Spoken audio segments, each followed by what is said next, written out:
que tanto deslumbraron a los hombres y las mujeres de la época revolucionaria están en conflicto.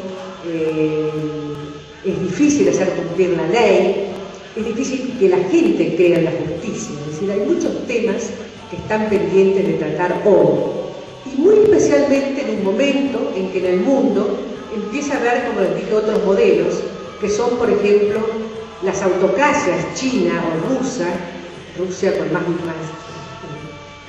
aspectos democráticos, pero China abiertamente con una dictadura del partido, que sin embargo permiten modernizar a sus sociedades. Entonces, ¿cuál va a ser el modelo que adoptaremos? ¿Seguiremos defendiendo aquellos valores seguros a que se refería el escritor Carlos Fuentes, de los derechos, de las libertades, de los derechos del hombre? Creo que aquí se ha hablado de los derechos humanos, se ha hablado recientemente allí, o estaremos tentados por un tipo de progreso material que va desacompañado, digamos, por caminos separados con el respeto por estos valores. Uno de los temas, mi punto de partida para estudiar esto es el análisis de las ciudades americanas en aquella época, que incluye también el Brasil, porque es muy interesante el caso del Brasil portugués para compararlo con lo que ocurrió entre nosotros. Así como en España el monarca, presionado por Napoleón, abdicó, y al abdicar hizo que cayera toda la estructura del imperio y terminó prisionero en Francia, en Brasil, en Portugal ocurrió lo contrario. El monarca, João VI, presionado por los ingleses, pero también con el consejo del partido pro-británico que existía en Portugal, que tenía ya muchos antecedentes históricos, optó por escapar y por instalarse en sus reinos americanos, que era nada menos que el virreinato de Brasil.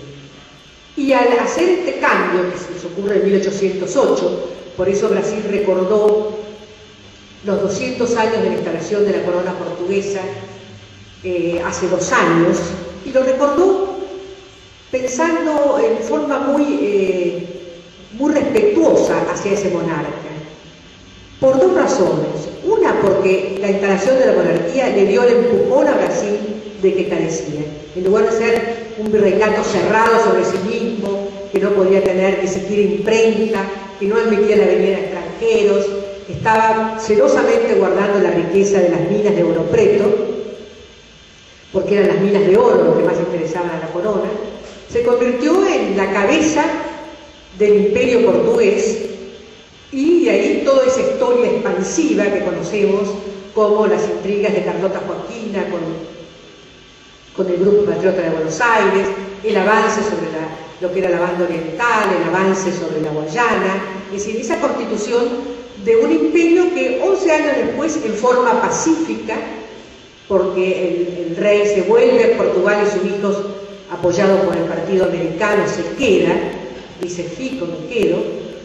Ese país se va a independizar en forma pacífica, como si fuera un parto sin dolor el nacimiento de esta nación, pero con una deuda pendiente tremenda, que es el tema de la desigualdad, de la esclavitud, y que recién en los últimos años, y eso explica hoy la popularidad que ustedes verán del presidente Lula da Silva, con la continuidad de las políticas de su predecesor, el presidente Cardoso, con mucho acento en lo social, está aparentemente empezando a revertir. Aparentemente no, porque hay cifras de que eso se está revirtiendo. Y vemos entonces como también en Brasil ese bicentenario de 2008 se festejó con alegría, porque la idea que vende ya casi un poco exageradamente Lula es la de que Brasil es el país del futuro. O sea, no tiene rencores hacia el pasado porque se está mirando hacia el futuro. Seguimos con estos temas. A mí me interesó muchísimo cómo se va creando la identidad nacional en cada región, en cada país, a partir de la mirada de los viajeros que son naturalistas, que son científicos, y que describen las riquezas naturales con mucho optimismo y transmiten la idea a los que los leen, porque son libros muy leídos, los de estos relatos de viajes, de que si la administración queda en manos de los criollos, estos países van a ser grandes. Esta idea un poco mítica de que las riquezas naturales bastan está en el primer momento de nuestro camino hacia la independencia. Tuvo mucho peso porque se pasó luego del optimismo, pensando que ese manejo iba a ser facilitar la riqueza de todos y una mayor igualdad, al pesimismo, cuando salen las nuevas repúblicas después de guerras extenuantes, más pobres de lo que habían entrado en la guerra.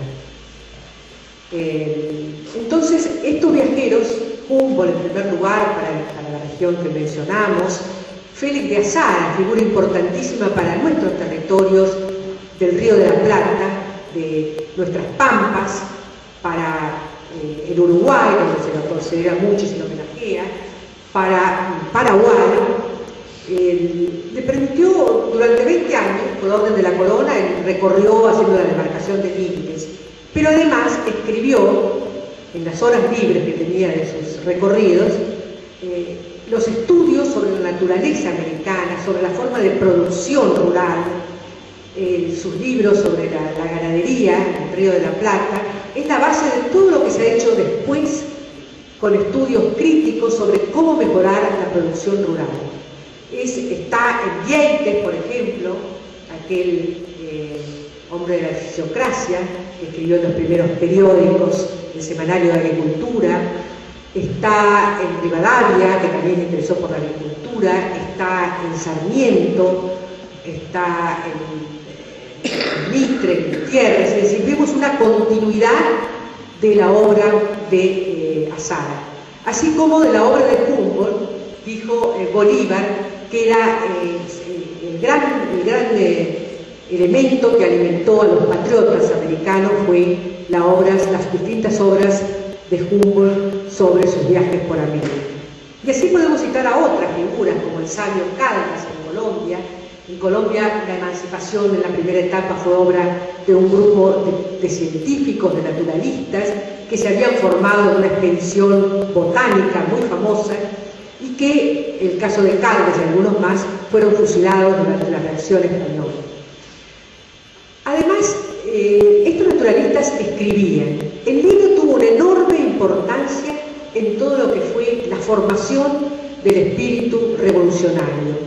La gente leía los libros prohibidos, como hoy en Internet es indispensable en los sistemas dictatoriales. Los libros llegaban aunque hubiera censura. ¿Cómo conoció Mariano Moreno los libros de los filósofos franceses?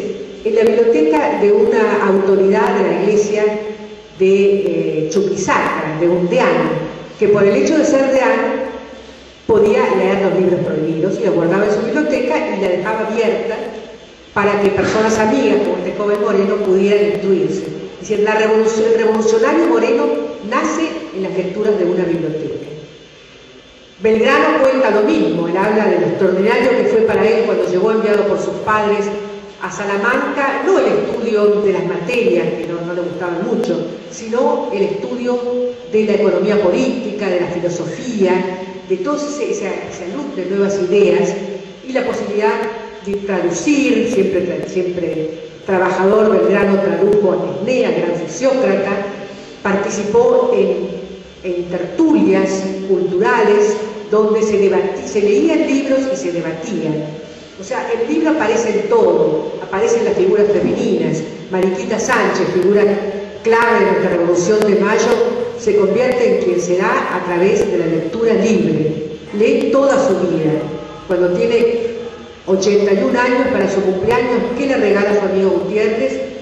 El libro de Darwin, que acaba de salir 2 años antes. O sea, alguien que se emancipó a los 14 años, aceptando casarse de acuerdo a la voluntad de sus padres, fue siempre una infatigable lectora. El libro aparece siempre alimentándola. ¿Cuáles eran las tertulias de Bolívar cuando ya era un militar consagrado en Bucaramanga en los últimos años de su vida? Tenía tertulias con los oficiales